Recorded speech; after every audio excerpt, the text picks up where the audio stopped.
Gaur aditu prestakuntzari amaiera emoteko, proiektua aurkeztu dugu, eta gure proiektua junda nortasun kooperatiboa nola indartu gai horren inguruan. Eta adibidez, aurkeztu dugu proposamen bat, bidelagun figura bat, nortasun kooperatibo indartze horrekin laguntzeko.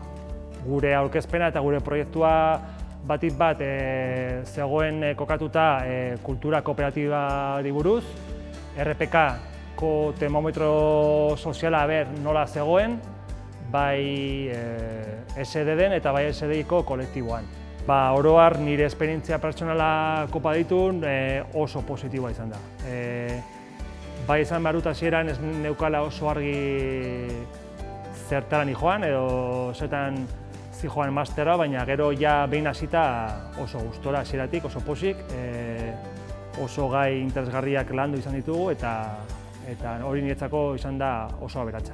Kooperatiba munduan oso berria naiz, daramat 2 urte kooperatiba munduan, aurretik ez nuen inolako kontaturik izan, eta orduan niretzako aditu izan da aurkikuntza bat eta ezagutza mundu bat zabaldu zait. Hainbeste eduki, hainbeste aditu egon dira bertan bai gauzak azaltzen, dinamikak egiten, eta niretzako oso positiboa izan da beste kooperatiba batzuekin, beste pertsona batzuekin partekatzea ezagutza, esperientzia eta gure baloreak bai.